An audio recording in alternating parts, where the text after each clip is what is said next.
ቀኝ ቆሞ ታየው ይላል። በዕጣኑ መሰዊያ ቀኝ ቆሞ ታየው። ስለዚህ ዕጣን ካየ ዕጣኑን ማስወገዱ ለምን አስፈለገ? የኔ ጥያቄ ነው። ለምን አስፈለገ? ያ ዕጣኑ ቢኖር ምንድን ቤኔፊቱ ብዬ ደግሞ ጠይቃለሁ። ምንድን ነው ዕጣኑ ቢኖር ምንድን ፐርፐዙ ለምታስቡ? ፐርፐዙንማ ተባረክልኝ። ፐርፐዙ ምን ይል መሰለ? ወደ ራእይ 8:4 ነው የምወስድ። ዮሐንስ ራእይ 4:8 ላይ ምን ይል መሰለ? የዕጣኑም ጢስ ከቅዱሳን 8:4 ላይ ይቅርታ፣ 8:4 ላይ ራእይ የዕጣኑም ጢስ ከቅዱሳኑ ጸሎት ጋር ከመልአኩ እጅ ጋር በእግዚአብሔር ፊት ወጣ ይላል። ስለዚህ ዕጣኑን እያደረግክ በምትጸልይበት ጊዜ ከቅድስና ጋር አብሮ ይወጣል። ስለዚህ ይህንን ነው የሚያሳየው። ስለዚህ ዕጣን ማጠኑ ለማን ብለህ ስለምታደርገው ነው። ቆይ ለእግዚአብሔር ብለህ የምታደርገው በሙሉ ምን ይሆናል? አሁን ያኔ ደግሞ የሆነ ያስረግጥ የምነግርህ ነገር ምንድን ነው? ቤተክርስቲያን እስካሌለች ድረስ እና እኔን እየጠየቀኛለሁ ከቤተክርስቲያን ንጥቀት በኋላ የሚሆን ስለሆነ እነዚህ እልፍ አእላፋት 24ቱ ሽማግሌዎች የሚላቸው ቅድም ያለው ራእይ ነው እያየ ያለው። ራእዩን ይቅርና ዘካርያስን የት ቦታ ነው ዕጣን ቆይ ይህን መልስልኝ። የት ቦታ ነው ዕጣን አትጠኑ የሚል? ዕጣን ነገርኩህ እኮ ዕጣን የብሉይ ኪዳን ስነስርዓት ውስጥ የነበረ ነው። በአዲስ ኪዳን ግን ራሱ ኢየሱስ ሊቀ ካህን ስለሆነ ወደ ሰማይ መቅደስ ስለገባ ያኛው የአገልግሎት ዓለም ሊቀ ካህናቶች ይሄ ደርዝ የለም ነው በአዲስ ኪዳን ብለህ አሁን ሁሉም ካህን ነው። ገባ? ሁለተኛ ቆሮንቶስ ምዕራፍ 5 ሲናገር አብ ይላል ወይ አልንገረው። ሁለተኛ ቆሮንቶስ አታድርጉ የሚላለ ወይ ነው የኔ ጥያቄ። ምንድን ነው? አይ ሊቀ ካህን እኔ ስለሆንኩኝ ዕጣንም ማጠንም ስርዓቱንም አቁሙ ክርስቶስ ብሏል አልኩህ እኮ። አሁን አቁሙ ሳይሆን አዲስ ኪዳን ላይ አሁን ራእይን ያነሳው ከራእይ ውጭ እንደዚህ አይነት ጥቅሶች አታገኝም ነው። ስለ ዕጣን ቅድም ያለው ኢየሱስ ክርስቶስ የኖረበት ጊዜ ብሉይ ኪዳን ነው። የብሉይ ኪዳን አገልግሎት ደግሞ ከሊቀ ክህነት ጋር ከዕጣን ጋር ከበደል መስዋዕቶች ጋር የተገናኘ ነው፣ ከደም መስዋዕት ጋር። አዲስ ኪዳን ግን መስዋዕቱ አንድ ነው። የፈሰሰው የክርስቶስ ኢየሱስ ደምና ደም ነው። ስለዚህ የሱ ደም ለሁሉም በቂ ነው። እንደ በፊቱ እንደ ኦልድ ቴስተመንት ካህናቶች፣ ሊቀ ካህናቶች የሚፈስ ደም የሚጤስ ዕጣን የለም በአዲስ ኪዳን ነው የምልህ። ሁሉንም መስዋዕት በአብ ፊት ኢየሱስ አቅርቧል። ስለዚህ አሁን ይሄን ባኬንድ ፎርስ አረገብህ በካቶሊካውያን በኦርቶዶክስ ላይ ያለው የዕጣን ስነስርዓት የካህናት ሊቀ ካህናት የሚሉት ሁሉ አዲስ ኪዳናዊ አይደለም። 4 ነጥብ አዲስ ኪዳናዊ አይደለም። ይሄ ኦልድ ቴስትመንት ነው። በአዲስ ኪዳን ውስጥ ኦፊሶች ናቸው ያሉት። ቤተክርስቲያን በዚህ በኤፌሶ ምዕራፍ 4 ላይ ሐዋርያት፣ ነቢያት፣ አስተማሪ ቄሶች አሉ። ኦኬ ምንድን ነው ስራቸው? ቄሶቹ በቃ ማስተማርና ኬር ማድረግ፣ በጎቹን ኬር ማድረግ ነው፣ መጠበቅ ነው። ሌላ ምንም የለም እንጂ ዕጣን ማጨስ ምናምን እንደዛ አይነት ነገር የለም። ስለዚህ ቅድም ወደ አልከው ልምጣ። ምንድነው ልዩነታችሁ ብለናል። ለምንድን ነው የሁሉ ልዩ ናችሁት? እሺ እኔ ግን አንድ ጥያቄ ልጠይቅህ። ብዙ ልዩነት እንዳለን እኮ ግልጽ ነው እንናገራለን። ግን አንድ የሚያደርገን መድኃኔ ዓለም ብለን ነው የምናምነው። ሌሎች ዲኖሚኔሽን ውስጥ ሁሉም አንድ ናቸው ብለን የምታምነው አንተ? ኦርቶዶክስ አዎ። እንዴት አሁን የግሪክ እና ኢትዮጵያዋ አንድ ነው? በክርስቶሎጂ ላይ ያላቸው ትምህርት ሁለት ባህሪ አንድ አካል እና አንድ ባህሪ አንድ አካል ሁለት ባህሪ አንድ አካል እና አንድ ባህሪ አንድ አካል ይታመናል ማለት አምላክነት ሰውነትን ውጧል ብሎ የሚያምኑ ናቸው። እዛ ያሉት ደግሞ ሁለት ባህሪ ፍጹም ሰው ፍጹም አምላክ ነው ብሎ ነው የሚያምኑት፣ ልክ እንደኛ ማለት ነው። ስለዚህ ሁለቱ ራሱ ተዋህዶች ይለያያሉ ልልህ ፈልጌ ነው። በዚህ አጋጣሚ በምንድን ነው የተለያዩት? አልተለያዩም። አንተ እያልክ ግን እስቲ ኤቪደንሱን አምጣልኝ አልኩህ እኮ። ይኸው እየነገርኩህ ነው እኮ። ምንም እኮ እየነገርከኝ ሳይሆን እኔ ለምሳሌ ማስረጃ ነው ያሳየው አይደለም። አንተም በማስረጃ ብታሳየኝ ደስ ይለኛል። በቃ በማስረጃ ምንድነው ማሳየህ? እኔ ማሳየህ ማስረጃ ትክክል ነው ብዬ ማሰበው አንድ ባህሪ የሚለው ስህተት ነው ብዬ ነው ማምነው።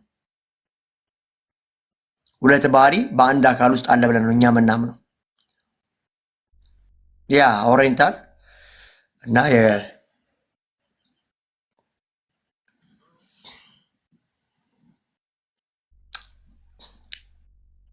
ስለዚህ ምንድነው የምትለው ካልከኝ እኔ ሁለት ባህሪ አንድ አካል ነው የመጽሐፍ ቅዱሳዊ ሐሳብ አንተ ያልከውን አይደለም ማለት እኔም ኦርቶዶክስ የምትለውን ነው የምትነግረን ማስረጃ የምትሰጠኝ ያልኩ እኮ ኢስተርን እና ኦሪየንታል እኮ ዘሴም አይደሉም ያልኩ በክርስቶሎጂ ላይ አሁን ሰው አምላክነት ሰውነት ውጧል ነው ብሎ የሚያምኑት ገብተዋል አይደለ አንዱ ደግሞ ፍጹም ሰው ፍጹም አምላክ ትምህርት አለ እንዴ አመዋወጣል አሁን ኢየሱስ ፈራጅ ነው የሚሉ እኮ ሰውነቱ እኮ አሁን በሰውነቱ የለም እኮ ያሉ እኮ ነው አሁን አምላክ ብቻ ነው ፈራጅ ነው የሚሉ እኮ ገብቷል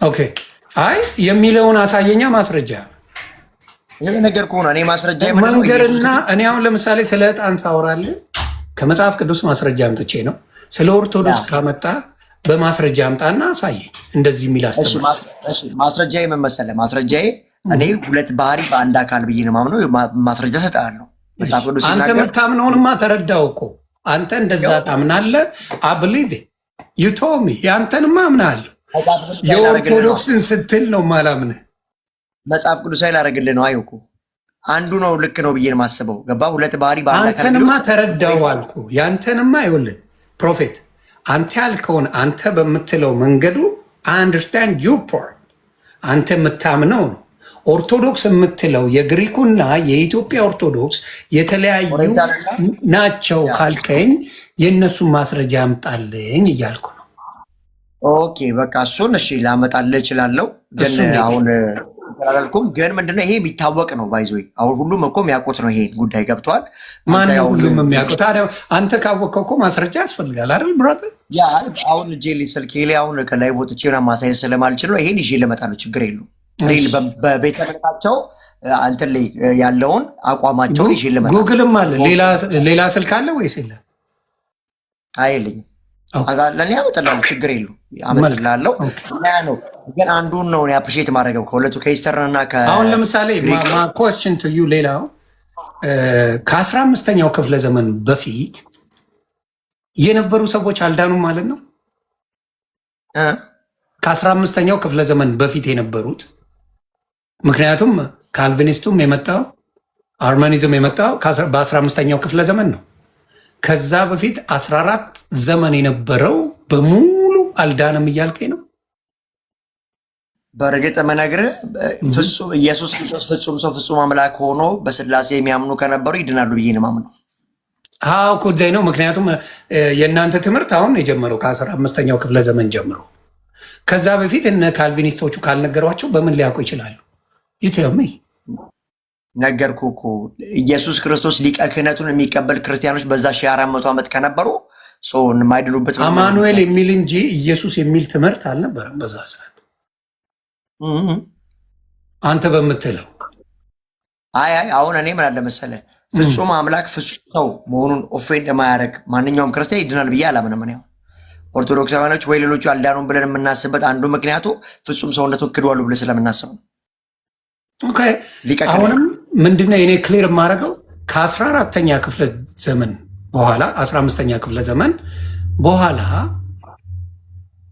ነው እነዚህ የመጡት አይደል አንተ የምታምንበት የመጡት አይደል ከ15ኛው ክፍለ ዘመን ማለት በቅርብ ማለት ነው አሁን እኔ የኛ ክርስትና እኮ የሐዋርያት እምነት ነው ብለን እኛ ምናምነው እንጂ አንድ ሪፎርመር እኮ ያመጣልን ነው ብለን አናምንም እኛ ለምን ካልከኝ ከነ ሉተርና ከነ ካልቪኒዝሞቹ ውጪ ከነሱ ውጪ ያስተማረው የለም አይደለ ያ ካልቪንም ይሁን ሉተርም ይሁን የሐዋርያትን ትምህርት ነው ያስተማሩት ነው ብለን ምናምነው ነው አፈንግጠው ወጥተው የራሳቸውን ይዘው መጥተው ያስተማሩት ነው አይደለ ስላላመኑበት ነው ከነበሩበት ካቶሊክ እምነት ወጥተው የራሳቸውን የጀመሩታል አረ ኮመንቶቹ ማ ብራዘር ኮመንቶቹ ተው እንጂ አታሰቃዩት እንደ ራሱ ፕሮፌት እኮ ነው እኔ ዱቄት ነኝ ከፕሮፌት ጋር ነው ማው ኖ ዌይ አጻፉለት እንዴ በጣም ዛሬ አወራር በጣም ትንሽ ከባድ ነው ማለት እንደ እየሰማኝም አይደለም ከሚገርም እኔ አዳምጣለሁ ግን የኔን ጥያቄ በደንብ አድርገህ አጠር አድርገህ ላጥ አድርገህ መልስልኝ ባለፈው ስለማንተዋወቅ ገብቷል ስለማንተዋወቅ አክብሬ በደንብ ነው ማውራ ዛሬ ግን ጥያቄ ጨምሬ ነው ማውራ ዛሬ ትንሽ ጠጠር ብዬ ነው። ገብተዋል። አንደርስታንድ ስብከቱ ክርስቶስ ጌታ ነው፣ የጌቶች ጌታ ነው፣ ሁሉን አድራጊ ፈጻሚ ነው። ክርስቶስ ፈራጅ ነው። ክርስቶስ ሁሉ ተግባባን። አሁን እሱ ጋር ተግባብተናል። እሱን የምንሰባበከው ነገር የለም። ናው እኔ የእኔ ጥያቄን የምትመልስልኝ የቱ ጋር መሰለ?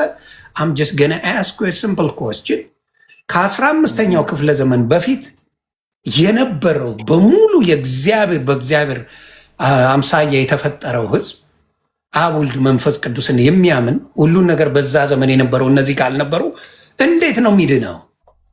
እሺ በቃ አሁን ትሰማኛለህ። አሁን አስረዳ። እሺ አሁን ካልቪን ያው እንግዲህ ከኬልቪን በፊት ሉተር ነው። ጀስት የኛ መስራቻው ሉተር ነው ብላችሁ ነው የሚያምኑት።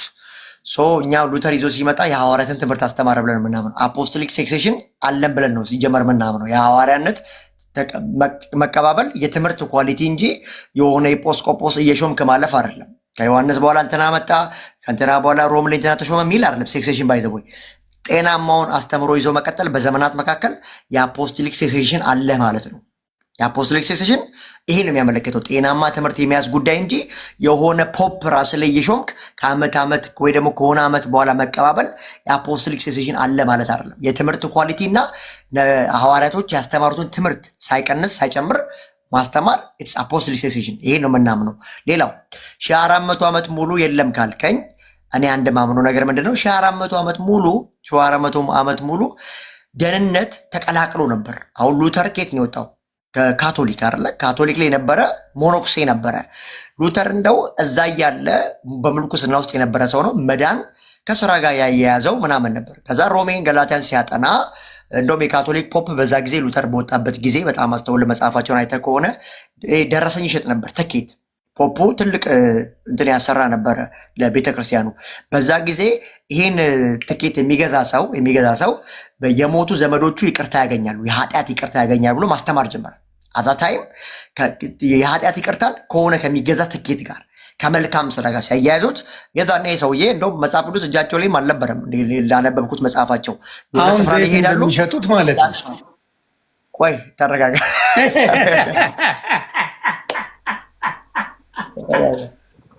እና ሄዶ መጽሐፍን ያነባል። ከተቀመጠበት ስፍራ መጽሐፍ ቅዱስ ሲያነብ፣ ሮሜን ገላትያን ሲያነብ መዳን በጸጋ እንጂ በስራ እንዳልሆነ ሲገባው የዛኔ ከካቶሊክ ወጣ። ፕሮቴስት እኮ ያደረገው እሱ ነው። ባይዘ ፕሮቴስት ምንድን ሲባል መቃወም ማለት ተቃዋሚ ማለት እኮ ነው። ፕሮቴስታንት አሁን ደህና ስም ሆኖ እኮ አይደለም። እኔ አሁን ወንጌላዊ አማኝ ወይ ክርስቲያን ነው የሚባለው። በሐዋርያት ሥራ ምዕራፍ 11 መሰረት የክርስቶስ ተከታዮች ክርስቲያን ተባሉ የሚለው እኔ ክርስቲያን ነኝ። ፕሮቴስታንት የሚለው ራሱ ተቃዋሚ ማለት ነው። ካቶሊክ ቸርችን ተቃውሞ ወጣ። ደህንነት፣ ጸጋ፣ መዳን በጸጋ እንጂ በገንዘብ አይደለም፣ ትኬት በመግዛት አይደለም፣ በመልካም ስራ አይደለም ብሎ ሮሜን ገላትያን ጠቅሶ ብዙ ቨርሶችን እዛ ከተማ ላይ እየለጠፈ ይቃወማቸው ነበር። ፕሮቴስት አደረገ ማለት ነው። ከዛ ጊዜ በኋላ በሉተር ምንድን ሪቪሌሽን የመጣው ካልከኝ መዳን በጸጋና በእምነት እንደሆነ ኦፌን ማድረግ ጀመረ። አሁን እንዳለው 2 ቢሊዮን አማኞች ደርሰዋል ከሉተር በኋላ ማለት ነው። ከሉተር በፊት እሳ እንዴት ነበረ ካልከኝ ከሉተር በፊት የመጀመሪያው 300 ዓመት በጣም ክርስትና ላይ ስደት ነበር። በተለይ ከ70 ዓመተ ምህረት በኋላ ኔሮ የሚባል ንጉስ ተነስቶ በጣም ክርስቲያኖችን ያሳድ ነበረ። በአንበሳ እስከ መበላት ድረስ ካታኮምብ የሚባል ዋሻ እዛ ስፍራ ላይ በጣም ስደት ያገኙ ነበረ። ኢቨን መጽሐፍ ቅዱስ ይዞ የሚገኝ ክርስቲያኑ ላይ ይገደል ይጠፋ ነበር በዛ ታይም። እና ክርስትና የጭንቅ ዘመን ነበር የሆነ ታይም ላይ። በዛ ጊዜ መጥተዋሉ። አሁን ኦርቶዶክስ የምትለው ካቶሊክ የምትለው እኮ ኦርቶዶክስ በ451 እኮ ነው ተዋህዶ ኦርቶዶክስ ብሎ የወጣችው። ሲጀመር መጀመሪያ ከካቶሊክ ጋር ነበረች 451 ላይ። ከዛ ደግሞ ከኦርቶዶክስ ካቶሊክ ነው የሚቀድመው። አብራ ነበረች፣ ወጣች ነው ባለመስማማት። ስለዚህ ከኦርቶዶክስና ካቶሊክ ጋር ከመድረስ በፊት ራሱ ወደኋላ ከመድረስ በፊት ክርስትና የሚባል ነው የሚታወቀው። አሁን ሉተር ትናንት መጣ አልከኝ እንጂ ኦርቶዶክስም ካቶሊክም ትናንት የመጡ ናቸው። የጊዜ ጉዳይ እንጂ 451 ላይ ነው ስታብሊሽ ያደረገችው ኦርቶዶክስ ተዋህዶ። ካቶሊክም ልክ እንደዚህ በ300 ምናምን ውስጥ ነው ካቶሊክ ብላ ዓለም አቀፋዊት ብላ የመጣችው። ከነሱ በፊት ክርስቲያኖች 4ኛ ክፍለ ዘመንና 15ኛ ክፍለ ዘመንን ልዩነቱ የ10 ክፍለ ዘመን እንደሆነ እንድታስተውለው በዛ አብራራለሁ። ስለዚህ ክርስትና ከሆነ ከክርስትና ወጡ ካልከኝ ክላሽ አያደርግም። ኖ ሁሉም የመጣ ነው። በ15ኛው ክፍለ ዘመን ከመጣ ክርስትና በ15ኛው ክፍለ ዘመን ከመጣ ካቶሊክ እና ኦርቶዶክስ በሶስተኛው በአራተኛው ክፍለ ዘመን ከመጡ ክርስትናው እዛ ከነበረ ከክርስትና ነበር ማፈንገጥ የነበረባቸው አይደል እንዴ? ከክርስትና ወጥተው ነው ወደ ፔኔኮስታል ወደ ሌላውን መውጣት ያለባቸው። ታዲያ ክርስትናው የት ነበረ? እሱንም አብረህ ብታብራራልኝ። ያ ለዛ እኮ ነው ያለ ፈልጌ ነው። የመጀመሪያው የሐዋርያት ደቀ መዝሙሮች ነበሩ። እነ ፖሊካርፕ ነበሩ፣ እነ ቀሎጳ ነበሩ። የምታውቅ ከሆነ የዮሐንስ ደቀ መዝሙር ፖሊካርፕ የሚባል ቤስት የሆነ ሰው አለ፣ ብዙ ነገሮች አስቀምጦ ያለፈ። እነ ቀሎጳ፣ እነ ፖሊካርፕ፣ ሌሎችም ደቀ መዛሙርቶች ነበሩ፣ ሐዋርያት ካለፉ በኋላ ማለት ነው። ከዛ በኋላ ክርስትና ቀጥሏል፣ አልቆምም። የሚቆም ክርስትና የለም። ስለዚህ ከዛ በኋላ ነው 3 ከምናምን ላይ ካቶሊክም ኦርቶዶክስም 451 ላይ የመጣችው ነው። ስለዚህ ምን ልል ፈልጌ ነው 1500 ዓመት ያልነበረ ክርስትና ፕሮቴስታንት በነ ሉተር መጣ ካልከኝ ሁሉም የመጣ ነው፣ የጊዜ ጉዳይ እንጂ መተው ነው። ስለዚህ ኦርቶዶክስ ራሱ እኮ ማለት ቀጥተኛ መንገድ ማለት እኮ ነው። ከስሙ ስንነሳ ካቶሊክ ጉግልን ልጠይቅልና ራሱ ይነግራል። Who started Christianity?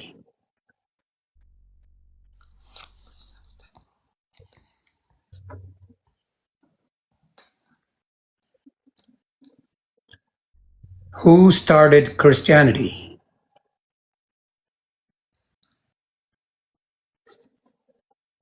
በቃ እኛ ነው ራስ ከዛ እሺ ሚውት ላድርገው አንዴ። ኖ ፈልገ ነው እሱ።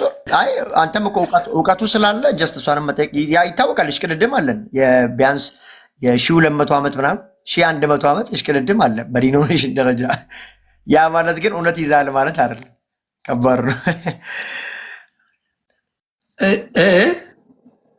ምን አልከኝ? ያው እሽቅድድም እንዳለ እኮ ግልጽ ነው። እሺ እሽቅድድም እንዳለ ግልጽ ነው። ኦኬ እኔ አሁን የምጠይቀው እውነት አለ ማለት አይደለም። እሽቅድድም አለ ማለት ስለዚህ ከዛ በፊት የነበሩ በክርስትና እኮ የነበረው እነዛ በህግም ሲኖሩ በህግም የጸደቁ ሰዎች አሉ። ለምሳሌ እንትናን ብታመጣው ዘካርያስንና ባለቤቱን ኤልሳቤጥ ብታመሳቸው በህግ የሚመላለሱ ጻድቅ እንደነበሩ መጽሐፍ ቅዱስ ይናገራል። በህግ የሚኖሩ ናቸው፣ ህጉን ተከትለው የሚኖሩ ናቸው። በዛ ዘመን ህግን ተከትለው የሚኖሩ ጻድቅ ናቸው። በክርስቶስ ዳንን የሚሉት ጋር ነው አሁን ብትንትኑ የወጣ ነገር የምታየው። ድነናል ያሉት በክርስቶስ ምንም ሳንሰራ ድነናል የሚሉት ናቸው። ኮንፊውዝድ ሆነው በዲኖሚኔሽን ብትንትኑ የወጣው። ስለዚህ ዳንን ከሚሉት ብትንትኑ የወጣው ነው። በስ ወጦ ነው ክርስትናን ከሚያመልኩ ነው ትክክለኛ ክርስትና አለው ብለህ የምትረዳው አንተ ራሱ ኮመንት ሴንስን ብትጠቀም። ኦኬ እሺ። እኔ አሁን ኤቭሪቲንግ ስመልስልህ እኔ የሐዋርያትን ትምህርት ነው የምመልስልህ። ጴጥሮስ እንዳለው እና ደግሞ ዮሐንስ እንዳለው እንጂ ጀስት የሆነ እንትና አከሌ እንዳለው ብዬ አልመልስልም። ስለዚህ ዛሬ ማስተምር ትምህርት ሐዋርያቶች የጻፉት ከሆነ እኔ የሐዋርያት ትምህርትን እያስቀጠልኩ ነው ማለት ነው። በመሀል ማንም ገብቶ አንቦጫረቀ አይመለከተኝም። ሉተርም በለው ኦርቶዶክስም በለው አይመለከተኝም። የሐዋርያት ትምህርት እጄ ላይ ካለ በቃ እሱን ነው ማስቀጠለው ነው የምልህ። ስለዛ መሽቀዳደም አይደለም ጉዳዩ ነው እውነትን ይዞ መጠበቅና አሁን አንተ የምትላቸው ቤተክርስቲያኖች እሺ አሁን አንተ ተባረክልኝ የምጠይቀው ምንድን ነው ከየትኛው ነው ያለ ስራ ይጸደቃል ከሚሉት ነው ወይስ ጽድቅ አለ ግን ስራው መሰራት አለበት የምትለው ነው አንተ?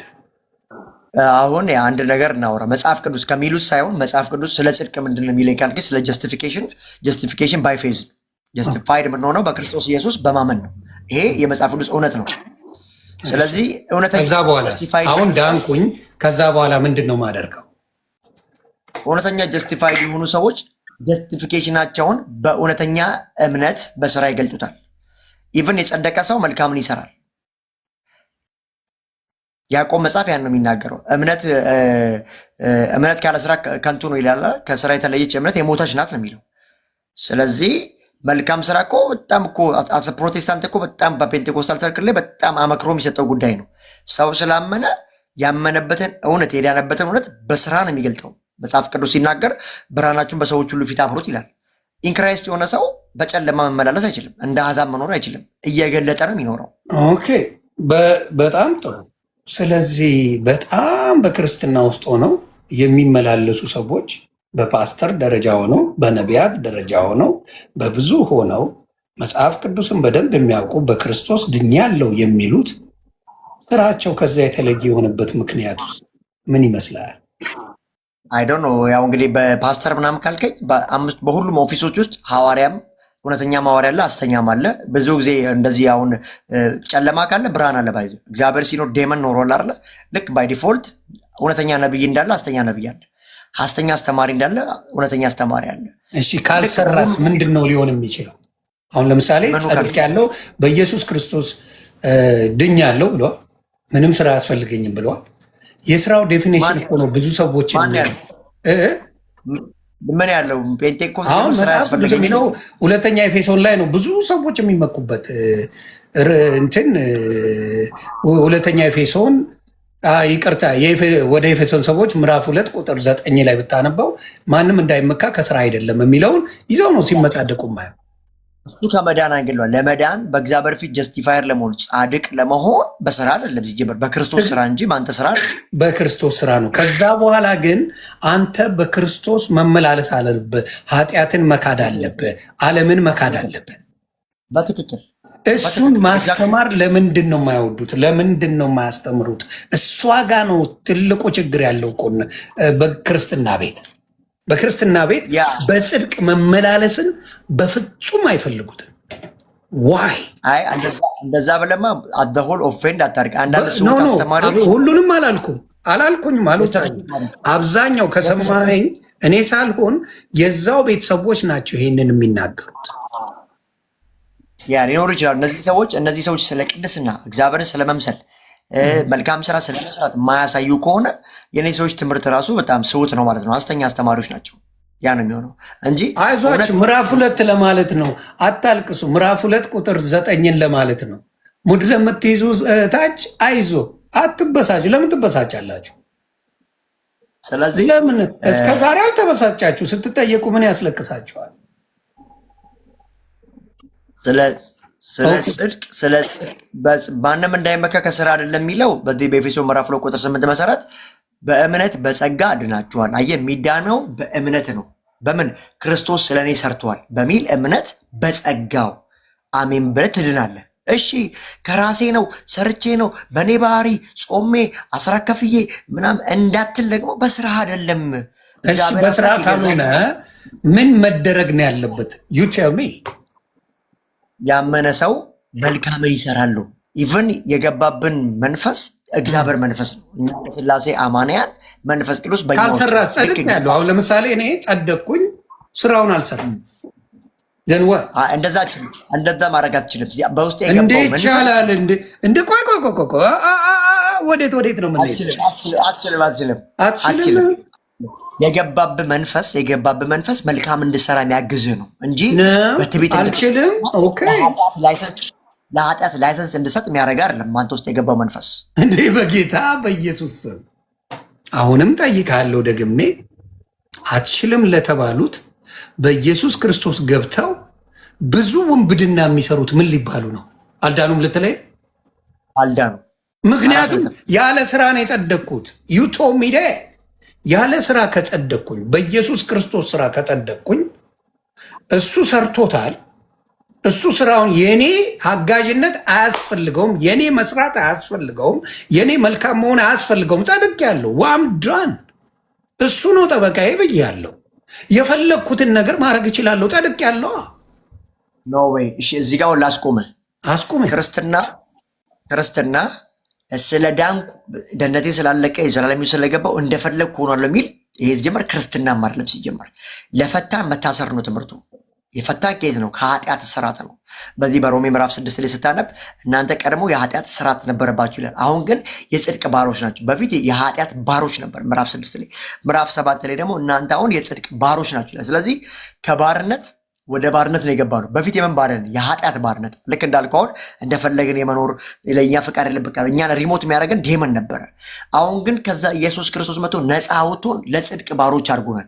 ለየዋነት፣ ለመልካምነት፣ ለገርነት፣ ስለ መንፈስ ፍሬዎች እንድናፈራ ከኢየሱስ የጽድቅ ባሪያ ሆነናል። ስለዚህ ኢንክራይስት የሚሆኑ ሰዎች፣ ሪጀነሬት የሚሆኑ ሰዎች፣ በመንፈስ ቅዱስ የሚታተሙ ሰዎች ሁሉ መልካምን ስራ ብቻ የሚያደርጉ ናቸው።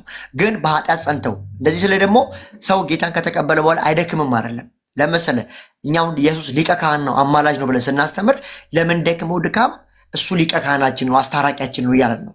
አየህ ሰው ጌታን ሲቀበል ሲድን ፐርፌክት 100% ፍጹም አይደለም ይሆን ነው። ፍጹምነት ላይ አይደለም የገባ ነው። ኢየሱስ ክርስቶስን ወደ መምሰል ህይወት ማደግ ነው የዳንን። ግን እሱ ወደ መምሰል የምናድግ ነን። በዚህ መካከል አቅደን ሰፍረን የምንሰራው ኃጢአት የለም። ፕሮባቢሊቲ ግን ኃጢአት ብንሰራ ሊቀ ካህን አለ። ለዚህ ደግሞ ጥቅስ የሚሆነኝ በአንደኛ ዮሐንስ ምዕራፍ 2 ላይ ነው። ልጆች ወይ ኃጢአትን እንዳትሰሩ ጽፍላቸዋል። አየህ አሰ ፕሮቴስታንት ዲኖሚኔሽን ኃጢአት መስራት ሮንግ ነው። ዛሬም ነገም የምናስተምረው ጃጅ የምናደርገው እንደዚህ ነው። ማንም ኃጢአትን እንዳይሰራ ነገር ግን አለ ፕሮባቢሊቲ ሪስትሪክት የትኛው እምነት ነው አሁን በኦርቶዶክስ ኃጢአትን ሰሩ? ይሄን ልጨርስ። ኃጢአትን እንዳሰሩ ካለ በኋላ ፕሮባቢሊቲ በስጋ ውስጥ በሪስትሪክትነት ስላለን ድካም ሊያገኘን ስለሚችል ማንም ግን ይላል። አየህ ፕሮባቢሊቲ ነው። ማንም ከእናንተ መካከል ኃጢአትን ቢሰራ በአብ ቀኝ ጠበቃ አለው። አየህ ብንሰራ ጠበቃ አለ። ግን አውቀን ሰፍረን ደልዘን ስለ ዳንን ስለማንጠፋ ብለን ምንሰራው ኃጢአት የለንም። እንደዛ ነው ዮኒ። ስለዚህ በብዛት ዘንድ 10 ተጽፏል። አነባለሁ። እኔ የማነብ ሰው ነኝ። 10 ሳታውቁን አወቁን ምናምን የምትለውን አረጋጋው። እኔና እሱ እናውራ። አይዞ። ስለዚህ አሁን የምጠይቀ እንደዛ አይነት እምነት ካላችሁ ለምን ተለያያችሁ? ቀለል ያለ አድርገህ መልስልኝ። ኦኬ እሺ። ተለያያችሁ ማለት መዳን ላይ አይደለም የተለያየ ነው። ሁሉም አሁን ይሄ ማንኛውም በፔንቴኮስታል ውስጥ ያለው ፐርስፔክቲቭ አንተ እንዳልከው አንዱ ኬልቪኒስት ነው፣ አንዱ አርሜኒያዊ ነው ምናምን ግን መጥቶ ሁሉም የሚያምነው በመሰለ ድነናል። በቃ አለቅ የተረጋገጠ ደህንነት አለን እጃችን ላይ ኢንተርናል አሹራንስ አለን፣ የዘላለም ሕይወት አለን ብሎ ሁሉም ያምናል። አንድ የሚያደርገን እሱ ነው። እዚህ ላይ አንድ ከሆነን እንዴት ዳንን የሚለውን የተለያየ አስተሳሰብ ቢኖራቸው አይመለከተኝም። አንዱ ተመርጬ ዳንኩት ይላል፣ አንዱ ደግሞ ፈቀጄ በነፃ ፍቃዴ ዳንኩት ይላል። አንዱ ለክርስቶስ ኢየሱስ የሞተው ለተመረጡት ነው ይላል፣ አንዱ ደግሞ ለዓለም ሁሉ ነው ይላል። በተለያየ መንገድ ግን ይሁን ዞሮ ዞሮ መዳን ላይ ሁሉም ይስማማል። ስለዚህ እኛውም ትልቁ ታርጌታችን መዳን ላይ አንድ እንሁን ነው። ከዛ በምን በኩል መተን እንዳልን እሱ አይመለከተንም። በፈለገው ሰው አስበው ይምጣ። ዋናው ግን ድኛለው የዘላለም ሕይወት አለኝ ብሎ ኮንፌስ ማድረጉ ላይ ነው። ስለዚህ ብዙም እንትን አይደለም። አንድ ጥያቄ እዚህ ጋር ልጠይቅህ። እግዚአብሔር የሆነ ነገር ካለ በኋላ ወስን የሆነ ነገር ሀሳቡን ሊቀይር ይችላል ወይስ አይችልም? እግዚአብሔር ኔቨር አይችልም። ከወሰነ ወሰነ ነው፣ አይቀይርም። ስለ ኮንቴክስቹዋሊ ከምን አንግል ነው አሁን እግዚአብሔር ወስኖ የቀየረበት ስፍራ አለ የምታሳየኝ? አስተምረኝ ይፈልግ ለማረስት ያሳይ። ከዛ አውዳዊ ትንቢተ ኢሳይያስ ምዕራፍ 38ን አብረን ብናነበው ጥሩ ነው። እርግጠኛ ነኝ ግን የአሁኑ ጥቅስ ተልኮልን ነው። ጌታ ኢየሱስ ምስክሬ። እሺ እግዚአብሔር ምስክሬ። እኔ ስንማማር ባለፈው ከተማር ነው የያዝኩት ጥቅስ ስለሆነ ነው። እሺ 53 ስንት ነው? 38 ነው ያልኩ። እሺ 38 ትንቢተ ኢሳይያስ ምዕራፍ 38ን ታነበዋለህ። ምዕራፍ ቁጥር ስንት? ከአንድ ጀምሮ ላነብልህ። ምን መሰለህ? በዛም ወራት ሕዝቅያስ ለሞት እስኪደርስ ታመመ።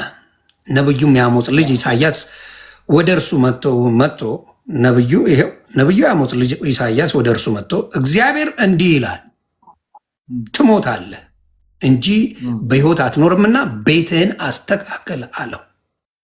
ቤትህን አስተካክለው አለው። ሕዝቅያስም ፊቱን ወደ ግድግዳው መልሶ እንዲህ ሲል ወደ እግዚአብሔር ጸለየ። አቤቱ በፊት በእውነትና በፍጹም ልብ እንደሄድኩ ደስ የሚያሰኝንም እንዳደረግኩ ታስብ ዘንድ እለምንሃለሁ። ሕዝቅያስ እጅግ አድርጎ አለቀሰ። የእግዚአብሔርም ቃል ወደ ኢሳይያስ እንዲህ ሲል መጣ። ምን አለ?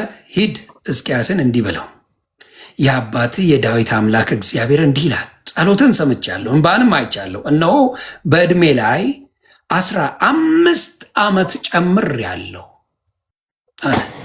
ቤትን አሰናዳ ትሞታለህ ነው ያለው። የሚሞት ሰው በቃ ጨርሷል፣ ሟች ነው። ስለዚህ እግዚአብሔር ይሄንን ለኢሳይያስ ነግሮት እንደሚሞት ነው። አንተ አሁን ድኝ ያለው ብለህ ያዙኝ ልቀቁኝ የምንለው ፕሪንሲፕሎች አሉ። ገብቶሃል? ድህነት እንዴት እንደሆነ ለመናገር ስለምፈልግ ነው አባቴ። ስለዚህ ምን ሆነ? ይሄ ሰው ጸሎት አደረገ፣ እግዚአብሔር አስብ አለው። ከእድሜው ላይ ከሚሞትበት ሌላ 15 ዓመት ሰጠው። ስለዚህ ለአንተ የምጠይቅ ምንድን ነው? አሁንም እግዚአብሔር አምላክ እንዳልኩ የኛ ንስሐ፣ የኛ ስራ፣ የኛ ጸሎት፣ የኛ ምን ሊያደርገው ይችላል? ነገሩን ሊቀይር ይችላል። አንተ አሁን ድኛለሁ ብለህ ያዙ ይልቀቁኝ በሚባለው አብዛኛው እንደዛ የሚል እንጂ በህይወት የሚኖሩ በህይወት የሚመላለሱ አይደሉም። አብዛኛዎቹ እንደፈለግህ አድርገህ አስተምርና የትምህርት ልዩነት ስላለው ኢትሜ ኮንፊውዥን አንድ የሆነ ትምህርት ካልሆነ አሁን ሜዲካል ስትማር የብሬን ሰርጀንቱ የሚያስተምር የትም ቦታ ብትሄድ አንድ አይነት ትምህርት ነው የሚያስተምር። መጽሐፍ አላቸው። ያንን ፕሪንስፕል ተከትለው ያንን ትምህርት ይማራሉ። የብሬን ሰርጀንት ይሆናል። ያንን ቀዶ ሕክምና ያንን ነው የሚያደርገው። ያንን ትምህርት ነው የሚያደርገው እንጂ ኖ ቀዶ ጥገና የብሬን ተምሬያለሁ አንጀቴን ልቅደደው አይደል። ስለዚህ አሁንም ያለው ችግርን ልነግርህ የምፈልገው ምንድን ነው? ድነሃል፣ ከዚህ በኋላ የእሱ ስራ እንጂ የአንተ ስራ አይደለም እያሉ በየጊዜው ሁሌ በተለይ በምድር ላይ ባለው ነገር ላይ የምድርን ስኬት እንጂ የዘላለም ህይወትን ስኬት ላይ ፎከስ ያደርጉ ብዙ አስተማሪዎች በሌሉበት ብዙ በዝግታና በማስተዋል በማይሄዱበት እግዚአብሔር አምላክ ይሄን ማድረጉን እያየ ቅድም ካልከኝ ምንድን ነው እግዚአብሔር ሀሳቡን አይቀይርም ብለኛል።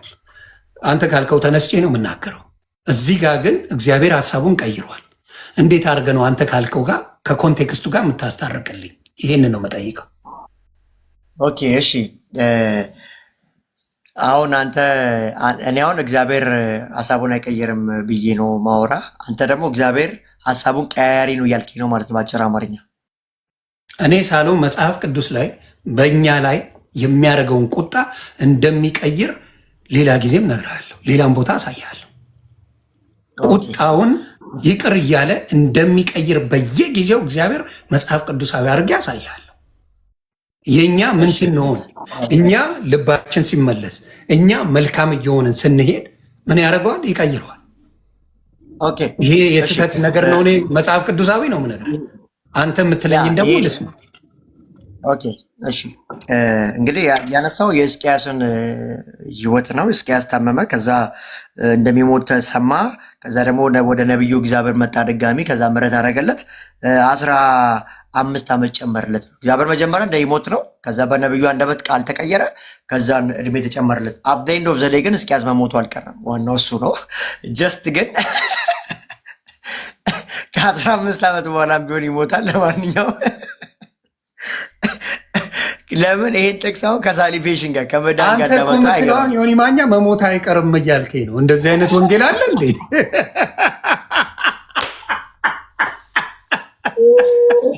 እንዴ እሺ፣ እንደ አይነት ወንጌል የለም ብራታ። አዳይንደ ሞት መሞቱ አልቀረም ካልከኝ እንደዛ እኔ ለምን አይሞትም ታዲያ? ለጫወታ ያክል ነው። ለጫወታ እሺ፣ ለበዓሉ ድምቀት ነው። ይመችሽ። ለበዓሉ ድምቀት ነው። አይ አንተ ስስቅ ነው የሚያምር ብለዛ ነው። እና አላዛርን ትናንትና ወደ አንስተን ነበራ። ተሙ አንተ ጋር በነበራችሁበት ጊዜ አላዛር ተነስቷል እኮ በአራተኛ ቀን ከሙታን። እንደውም አንዳንድ አይሁዳውያኖች ከ3 ቀን በኋላ ሰው ይነሳል ብሎ አያምኑ በባህላቸው በትሬንዳቸው። እና በአራተኛው ቀን ግን ሚራክል ሆኖ ከሞት ሲነሳ ታያለ። አላዛር ግን ተነስቶ እኮ አልቀርም። አላዛር መልሶ ሞቷል። አየህ፣ ሁሉም እኮ ጣሊታ አሁን እቺ ማርቆስ ወንጌል ምዕራፍ 5 ላይ የምኩራቡ አለቃ ኢያሪዎስ ይለዋል። የኢያሪዎስ ልጅ ጣሊታ የምትባል አንድ የ12 ዓመት ብላቴና ነበረች፣ ሞተች። ግን ኢየሱስ ሄዶ እዛ ድረስ አስነስቷታል። ልክ እንደዚሁ አንድም 3 ቦታ ላይ ኢየሱስ የሞቱትን አስነስቷል።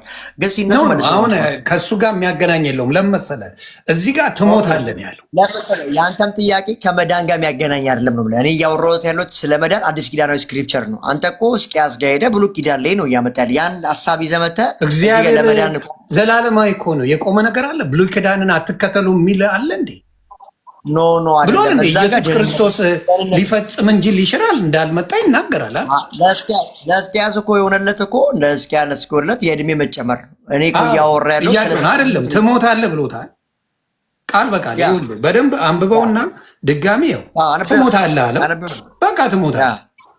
ከዛ በኋላ ሕዝቅያስ ጸለየ። ከዛ መጣና በቃ 15 ዓመት ጨምሬልሃለሁ አለው። ሞተ ካለ ትሞታለህ አይደለ? ከዛ አሁን 15 ዓመት ጨመረለት። እግዚአብሔር አምላክ ምን አረገ ማለት ነው? ምን አረገ ነው ይሄና ሴንቴንስ የምትለው አንተ? ምሕረት ሲያደርግለት ነው የምናየው። ነገር ግን ይሄ ከደህንነት ጋር እያያዝም እያልኩ እኮ ነው።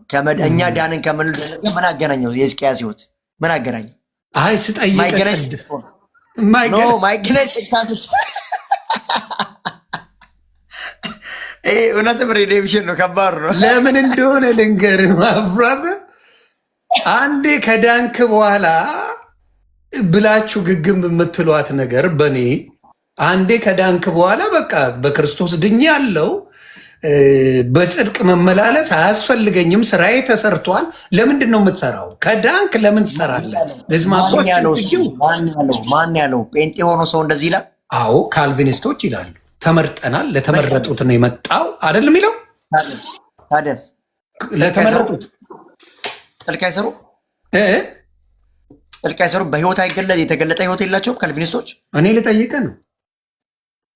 ለተመረጡት ነው አምላክ የመጣው ኢየሱስ ክርስቶስ የመጣው ብለው ነው የሚያምኑት አይደል? እሺ አንድ ታዲያ ለተመረጠው እንኳን ብሎ ቢያምኑ በጽድቅ አይመላለሱም እንዴ?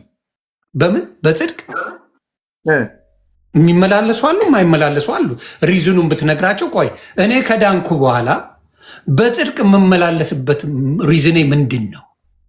የምትመላለስበት ሪዝንስ የተደረገልህ ነገር አለ ብዬ ለተደረገልህ ደህንነት ፎርጊቭነስ አለ፣ የፍቅር መልስ አለ። ልትኖርለት ግድ ነው። ያዳነ እኮ ቅድም ብያለሁ ለፈታን መታሰር ነው ብዬ ስራ አስፈልግም። ይኸውልህ ቆይ ለምን ስራ ነው አይደለ እንዴ?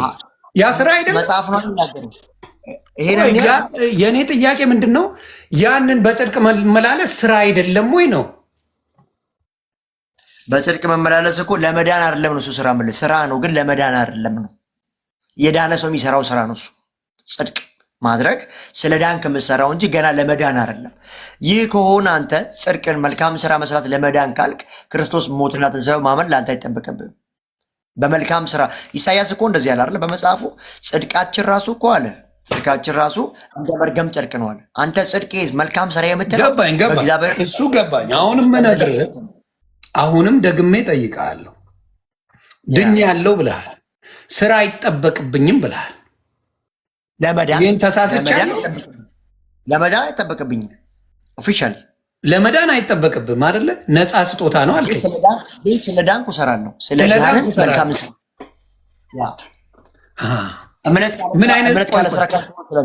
እምነት ካለ ስራ ከንቱ ስለሚል ያመንኩት እምነት የዳንኩበት እምነት በልልኝ። እዚህ ጋር እንድትመጣልኝ ነው። እምነት ያለ ስራ ከንቱ ነው ይላል። እምነት ያለ ስራ ከንቱ ነው። ስለዚህ እዚህ ጋር ስራ አለች ማለት ነው። እምነት ታምናለህ፣ ስራውን ትሰራለህ። ስለዚህ እኔም እዚህ ጋር እንድትመጣ እኮ ነው የጠየቁ። አየህ፣ እምነት እዚህ ጋር አለኝ፣ ከዛ እዚህ ጋር አለኝ። እምነት ያለ ስራ ከንቱ ነው ብለዋል። ስለዚህ ታምናለህ፣ ትሰራለህ፣ ታምናለህ፣ ትሰራለህ፣ ታምናለህ፣ ትሰራለህ። ይሄ አሁን ያግባባል። ታዲያ አልኩህ እኮ ግን እምነት ምንድነው? በእምነት ስለ የነበረው እስካሁን ይህን ነበረ።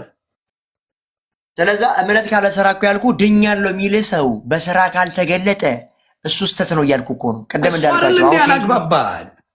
በኢየሱስ ክርስቶስ ስራ ላይ አሁን ኦርቶዶክስ የምትወቀስበትን ልንገርህ። ይህን ጾሙን፣ ጸሎቱን፣ ቅዳሴውን ስታረግ ኦርቶዶክስን የሚወቅሰዋትን ልንገርህ። ለምንድን ነው ብላ የምታደርገው? መስራት ስላለ በክርስቶስ ድኛለሁ። መስራት ምን ልነግርህ? ጠየቀኝ አይደል? ልመልስልህ። ቆይ አይደለም ለመዳን ነው የሚሰሩት ግን የሚጾሙት የሚሉት ለመዳን ነው። ለመዳን ነው ወይ ለመጽደቅ ነው? በእግዚአብሔር ፊት በጽድቅ ለመመላለስ። ኦኬ፣ ስለ ዳኑ። አዎ፣ በጽድቅ ለመመላለስ። አዎ፣ እንደዛ ከሆነ ልክ ነው፣ ትክክል። ምክንያቱም አልኩ ያልዳነ ሰውማ መጠጥ ቤት ነው የምታገኘው፣ ጭፈራ ቤት ነው የምታገኘው፣ የማይረባ ቦታ ነው የምታገኘው። የዳኑት ሰዎች ናቸው በየገዳማት የምታገኛቸው፣ በጸሎት ሲባረቁ የምታገኛቸው፣ በጽድቅ ሲመላለሱ የምታገኛቸው በዛ ነው።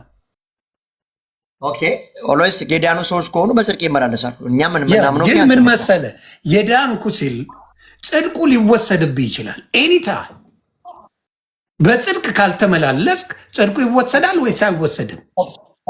ጥቅስ ስጠኝ፣ ይወሰዳል የሚል ጥቅስ እኔ ልጠይቅህ። ጥቅስ ስጠኝ። ያለ ስራ ይላላ። ጥቅሱማ ቀላል ነው፣ ራስህ ቅድም እኮ አወራ ነው። ጽድቅ ያለ ስራ ምንድን ነው? መዳን ያለ ስራ ቆይ ምንድን ነው የሚለው? መዳን ያለ ስራ ምንድን ነው? ከንቱ ነው። ከንቱ ነው አልከኝ። መዳን ያለ ስራ ከንቱ ከሆነ ስማኛ እንዴ፣ መዳን ያለ ስራ ከንቱ ከሆነ ጽድቅ ምን ይሆናል ማለት ነው? ይጠፋል ማለት ነው። ጽድቅ ስትሰራ የነበርከው ሰው፣ በጽድቅ ስትመላለስ የነበርከው ሰው የጽድቅ ስራውን የታውክ ጊዜ ገስቧል፣ ይጠፋል። ቅድስና አሁን ይሄን ነዋ ይጠፋል የሚለው ጥቅስ አለ ነው እያልኩ ያሉት። እና ምን ይሆናል ነገረኛ አንተ። በጽድቅ ሲመላለስ የነበረ ሰው አንድ ሰውዬ ተመላለሰ፣ በጽድቅ ተመላለሰ፣ በጽድቅ እየተመላለሰ ነው።